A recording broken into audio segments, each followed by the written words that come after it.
Republican. Welcome back to Meet the Press, sir.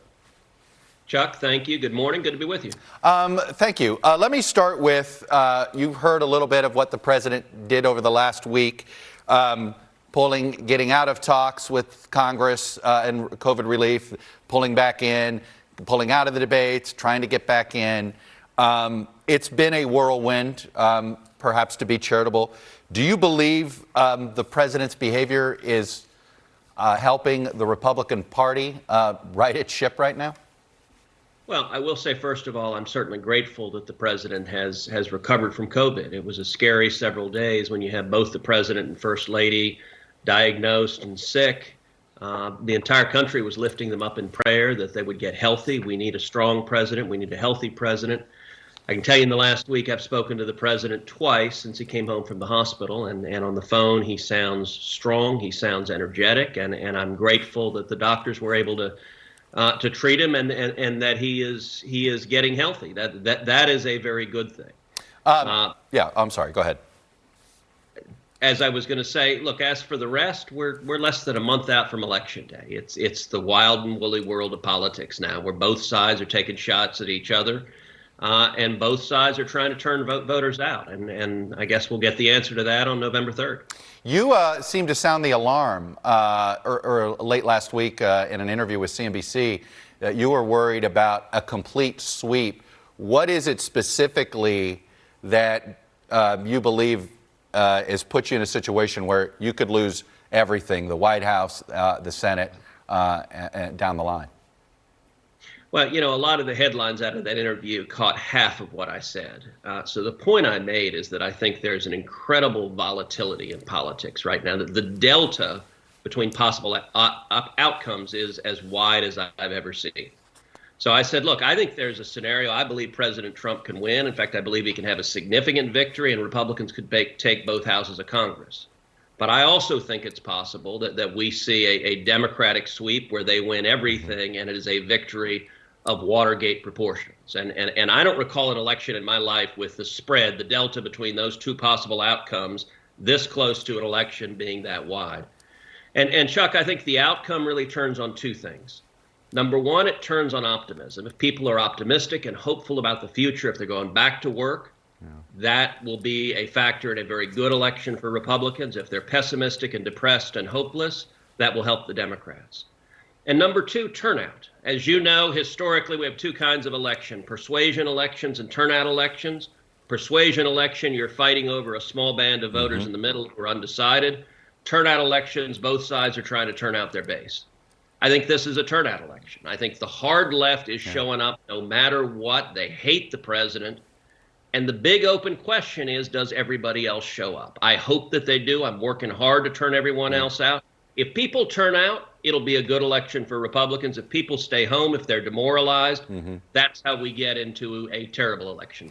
I want to get your reaction to something that the Majority Leader, Mitch McConnell, said this week about the way the White House handles the virus. Take a listen.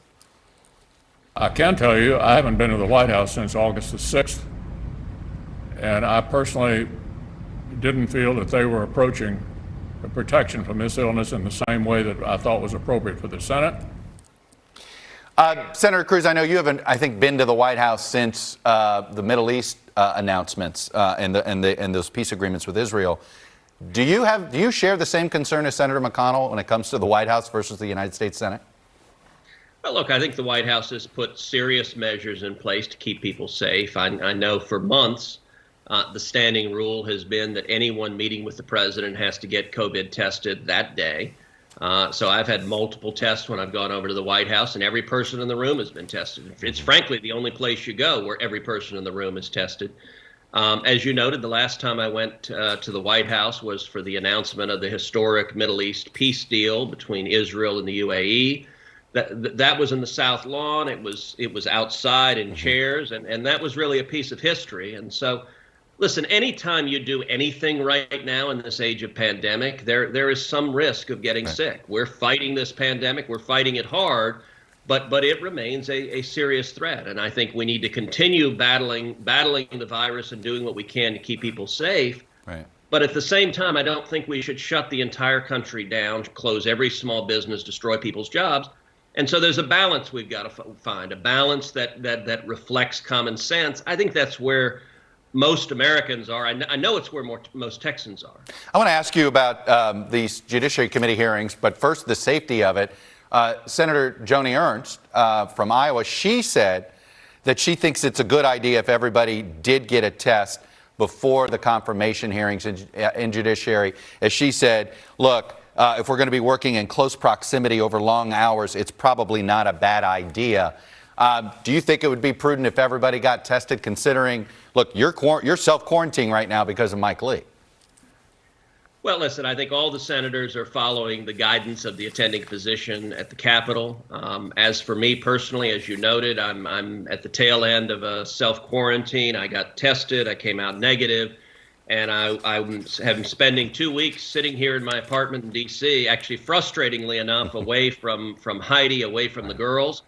But I want to do what is reasonable and beneficial to protect the safety of others.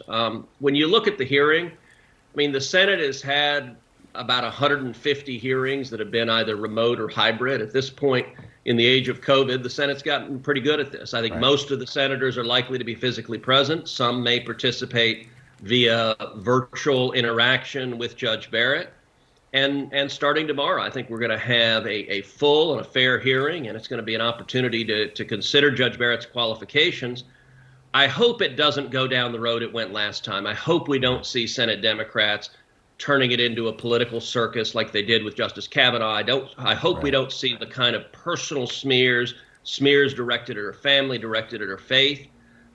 If the discussions next week are about her record and her jurisprudence and her fitness to be a judge, great. That's what the Senate should be doing. If it becomes personal attacks, I very much hope the Democrats refrain from doing that. Just a button. Are you open to having everybody get tested before the hearing begins, though?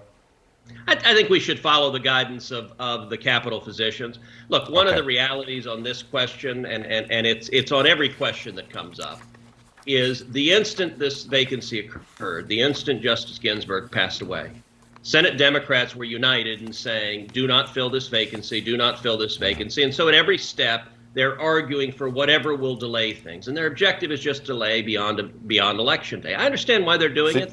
So you think a call for testing is a delay tactic? I think they are looking for anything to delay things even a day or two or three. And I think that Senate Republicans will follow the guidance, the medical guidance of the Capitol physician, and we'll go through. We've managed to have hearings for months in a way that has been safe and has protected everyone's safety. We do it socially distanced. We do it following medical guidance, and we'll continue following the medical guidance. But the delay tactics of the Democrats aren't going to work. And I think we're going to see, by the way, some more procedural games and shenanigans. I don't know what they're going to do, whether it's try to boycott meetings or try to impeach the president, but I think they're going to try to do something to delay it. It's not going to work. I believe we have the votes, and I believe Judge Barrett on the merits is going to be confirmed by the end of the month before Election Day. Senator Ted Cruz, Republican from Texas, thank you for coming on and sharing your perspective with us this morning. I appreciate it.